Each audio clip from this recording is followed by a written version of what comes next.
Hello, there's a question number 18.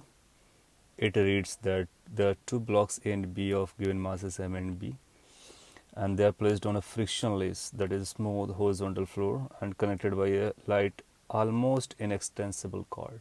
So this is a cord which is light and almost inextensible.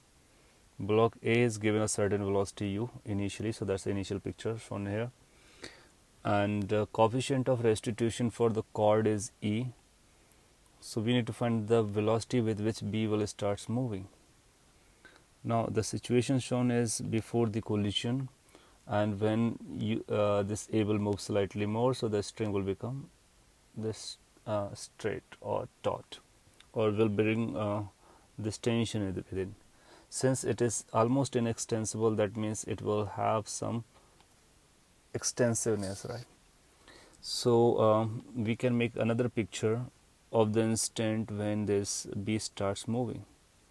So when B starts moving, we can say, let's say the velocities are different.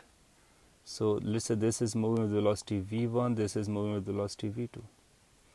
v1 and v2 are slightly different because of the extensible nature of the cord, which is almost little. So it's kind of collision. So this is before collision and this is after collision scenario. So if there's a collision, we can consider this linear momentum conservation because there's no horizontal forces acting. So we can say linear momentum conservation in x direction. Initially, its momentum has MAU value. Finally, it's going to have MA V1 plus MB V2. So that's going to be one relation.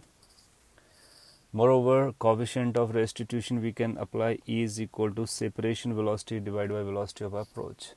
So separation velocity can be found from here. So it's going to be like V1 minus V2 divided by velocity of approach.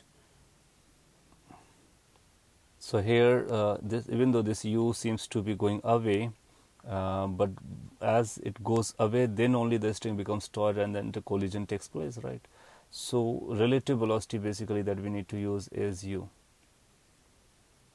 And this will help us to find the equation like V1 minus V2 is equal to EU. Let's call this equation number 2.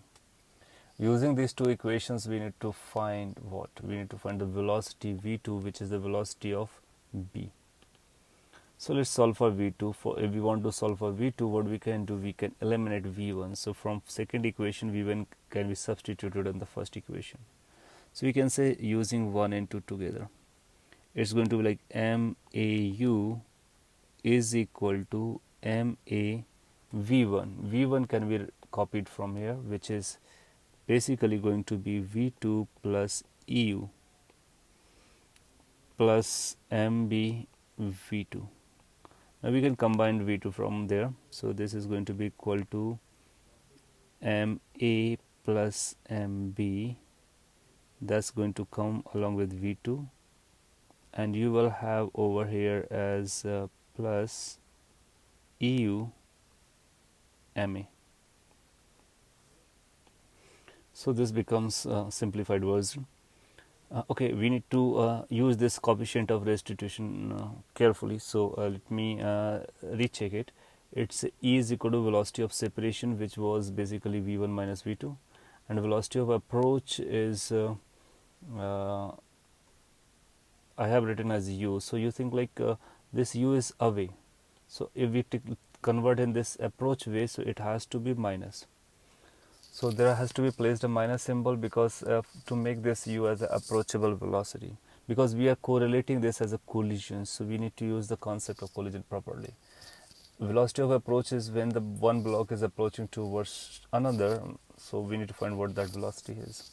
And we know by multiplying minus, it converts, reverse the sign.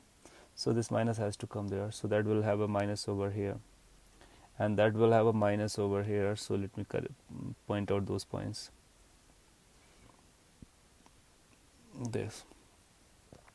Now you can go ahead and simplify it. This term will be coming on this left hand side, or we can make that as the right hand side. So this is MA plus MB with V2 is equal to MAU plus E times MAU.